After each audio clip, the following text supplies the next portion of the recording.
In the next three examples, we want to look at optimizing functions with constraints. So in example 4, we have a manufacturing company that produces 2 models of HD TVs per week. X units of model A, Y units of model B, with a cost given by that function. If it's necessary because of shipping considerations that X plus Y equals 90, so we can't produce an infinite number of televisions and ship an infinite number of televisions. We can only produce so many at a time, we can only ship so many at a time. So we have some real world constraint on our problem. How many of each type should be manufactured per week to minimize our cost, and what is that minimized cost? So in this case, to answer the question, we need to look at optimizing our objective function, or more specifically, we would be minimizing a function. So in this case, we need to optimize 12x squared plus 24y squared, subject to the constraint x plus y equals 90. So we have our objective function and our constraint function, which means in Wolfram alpha, we want to, in this case, minimize 12x squared plus 24y squared, subject to x plus y equals 90.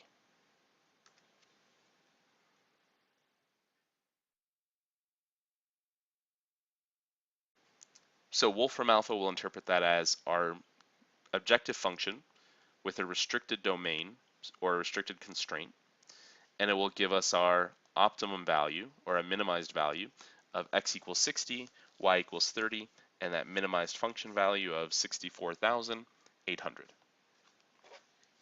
So a minimum cost of $64,800 will be achieved when the company produces 60 units of Model A televisions and 30 units of Model B televisions.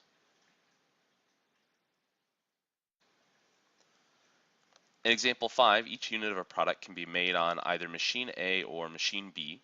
Nature of the machines makes their cost functions differ, so we need to think about which machine to run more than the other to help with minimizing costs. So the total cost is given by the sum of those two functions.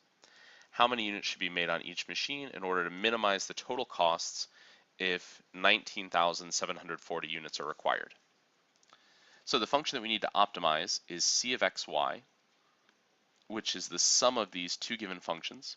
So 10 plus x squared over 6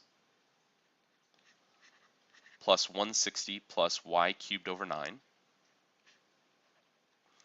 subject to the constraint that the total number produced, so x plus y, has to equal 19,740.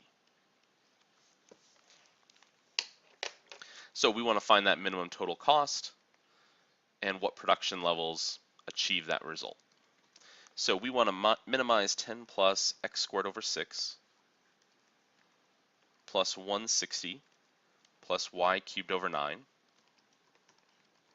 subject to x plus y equals 19,740.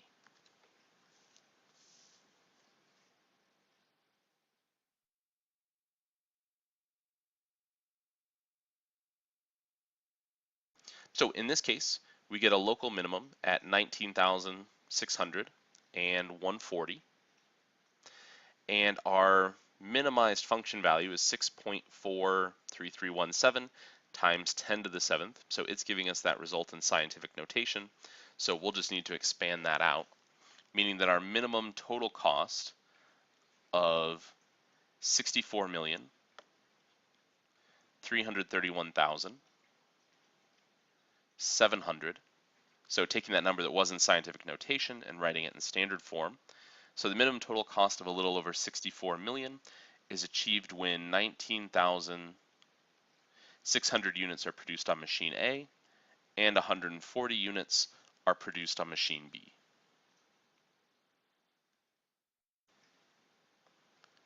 In example 6, we're given a Cobb-Douglas production function for a particular product where X is the number of units of labor, Y is the number of units of capital required to produce N units.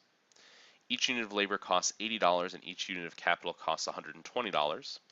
If $400,000 is budgeted, determine what amount should be allocated to maximize production. So in this case, our objective function is stated for us. We need to optimize 80x to the 0.7, y to the 0.3. Our constraint function is bundled into that text, but we need to pull it out. In this case, what we're interested in is that total budget, so the $400,000. So we have $400,000 to spend, and we're going to spend that by paying $80 for each unit of labor and $120 for each unit of capital. So our constraint is 80x plus 120y equals 400,000. So again, a case where we don't have an unlimited amount of money to spend, we have to work within that budget. And there are two different ways for those monies to be spent on these different categories. So what we want to do is maximize this objective function.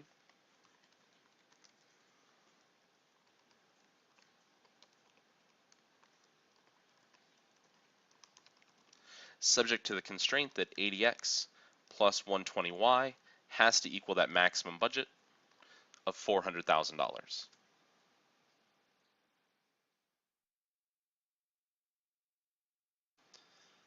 So we again get our output, our values for x, y, and our maximized function value. So production will be maximized when using 3,500 units of labor and 1,000 units of capital. And even though the question doesn't ask for it, we also get our optimal production or our maximized production, which will be 192,282 units.